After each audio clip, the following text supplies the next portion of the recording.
Welcome করছি MD science YouTube channel থেকে। আজকে আমরা কথা বলবো বাংলাদেশ বনাম শ্রীলঙ্কা তৃতীয় টি-20 ম্যাচ নিয়ে।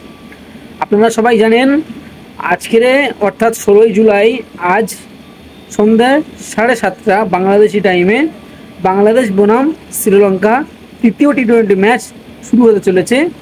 অর্থাৎ এটা ফাইনাল ম্যাচও বললে চলে, কারণ এটা সিরিজ নির্ধারিত ম্যাচ। এই ম্যাচটা যে জিতবে সে সিরিজ জিতে যাবে। মানে বুঝতে পারছেন কতটা ইম্পর্টেন্ট, কতটা গুরুত্বপূর্ণ ম্যাচ হতে চলেছে আজকের। এবং এই এমন একটা গুরুত্বপূর্ণ ম্যাচে বাংলাদেশের প্রথম একাদশ কীরকম হতে চলেছে আমরা এই ভিডিওতে জেনে নেব। চলুন ভিডিওটি শুরু করা যাক। ভিডিওটি শুরু করার আগে একটি অনুরোধ, যদি আমার চ্যানেলে আপনারা নতুন হয়ে থাকেন তাহলে চ্যানেলকে অবশ্যই সাবস্ক্রাইব করবেন এবং ভিডিওটি ভালো লাগলে লাইক কমেন্ট শেয়ার করবেন। চলুন ভিডিওটি শুরু করা যাক। চলুন আমরা জেনে নেব বাংলাদেশের প্রথম একাদশ কীরকম হতে চলেছে এবং ম্যাচের সম্পূর্ণ সময়সূচি। ম্যাচটি হবে কলম্বো স্টেডিয়ামে, অর্থাৎ 16 জুলাই সন্ধ্যা 7:30 বাংলাদেশি টাইমে। চলুন বাংলাদেশের প্রথম একাদশ কীরকম হতে চলেছে।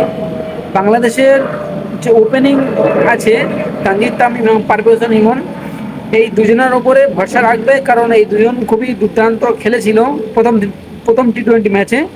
দ্বিতীয়তে খেলতে পারেনি, কিন্তু তাও এই দুটি ওপেনারের ওপর ভরসা রাখতে চলেছে টিম ম্যানেজমেন্ট। এবং তৃতীয় এবং ফাইনাল তৃতীয় টি-20 ম্যাচে এই দুজনই আসছে ওপেনিং করতে। এবং 3 নম্বরে আসছে লিটন কুমার দাস। দ্বিতীয় টি-20 ম্যাচে অসাধারণ ফর্মে ছিল এবং দুর্দান্ত ফর্মে ফিরেছে লিটন কুমার দাস, এবং আশা করা যাবে তৃতীয় টি-20 ম্যাচে আরও দুর্দান্ত খেলবে এবং ভক্তদেরকে আরও দুর্দান্ত একটা ইনিংস উপহার দেবে। 3 নম্বরে লিটন কুমার দাস।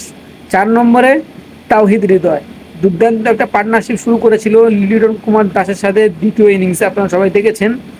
এবং লিটন কুমার দাস সেই ফর্মে নেই, সেই ছন্দে নেই, তবে আশা করছি দুর্দান্ত পারফরমেন্স করবে তৃতীয় টি-20 ম্যাচে।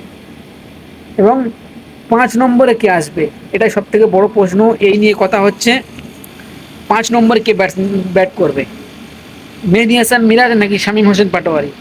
আপনার কি মনে হয়?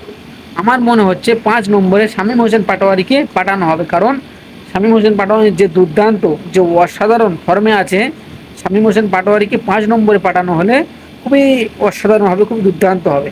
কারণ শামীম হোসেন পাটোয়ারি খুবই দুর্দান্ত প্লেয়ার। বাংলাদেশের এবি ডেভিলিয়ার্স বলা হয় শামীম হোসেন পাটোয়ারিকে। 5 নম্বরে শামীম হোসেন পাটোয়ারি। 6 নম্বরে মেহেদী হাসান মিরাজ। খুব একটা ফর্মে নেই, ওয়ানডে ক্যাপ্টেন, তবে বোলিং করছে দুর্দান্ত, এই হিসেবে হয়তো রাখা যেতে পারে স্কোয়াডে। 6 নম্বরে মেহেদী হাসান মিরাজ। 7 নম্বরে জাকির আলী ওয়ালিদ। দুর্দান্ত অসাধারণ পারফরমেন্স করে থাকে টি-20 ক্রিকেটে। শামীম হোসেন পাটোয়ারি এবং জাকির আলী ওয়ালিদ, এই দুটি ব্যাটসম্যান পাওয়ার হিটার ব্যাটসম্যান, দুর্দান্ত খেলে থাকে। লাস্টে 2-3 ওভার থাকলে এই দুটি ব্যাটসম্যান যদি থাকে, দুর্দান্ত খেলে থাকে এই দুটি ব্যাটসম্যান। এবং 7 নম্বরে জাকির আলী ওয়ানিক। 8 নম্বরে রিশাদ হোসেন। রিশাদ হোসেনকে 8 নম্বরে রাখা হবে। আপনারা হয়তো দেখেছেন দ্বিতীয় ম্যাচে কত অসাধারণ, কত দুর্দান্ত বোলিং করেছে, 3টে উইকেট শিকার করেছে এবং ব্যাটিংও খুব ভালো করতে পারে। এবং 8 নম্বরে রিশাদ হোসেন। 9 নম্বরে একটি প্রশ্ন রেখে যাচ্ছি, বা প্রশ্ন থেকে যাচ্ছে একটি, সেটা হচ্ছে তাসকিন খেলবে নাকি মোহাম্মদ সাইফুদ্দিন খেলবে। কারণ আপনারা সবাই জানেন দ্বিতীয় ম্যাচে তাসকিন আহমেদ খেলেনি, কারণ ওনাকে একটি ম্যাচ রেস্ট দেওয়া হবে, একটি ম্যাচ খেলানো হবে। এবং মোহাম্মদ সাইফুদ্দিনকে বসানো হবে নাকি তাসকিনকে বসানো হবে, এটা নিয়ে সবথেকে বড় প্রশ্ন থেকে যাচ্ছে।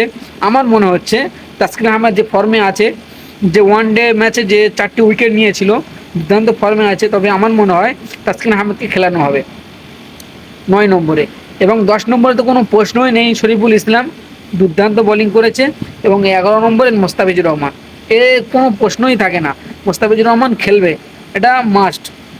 এই ছিল আজকের বাংলাদেশের প্রথম একাদশ। আপনার কি মনে হয় এই একাদশ নিয়ে শ্রীলঙ্কা কি সিরিজ হারাতে পারবে? আমার তো মনে হচ্ছে বাংলাদেশ এই একাদশ নিয়ে যদি লাভে, তাহলে বাংলাদেশ অনায়াসে সিরিজ জিতবে এবং দুর্দান্ত খেলবে বাংলাদেশ দল, যে ফর্মে আছে।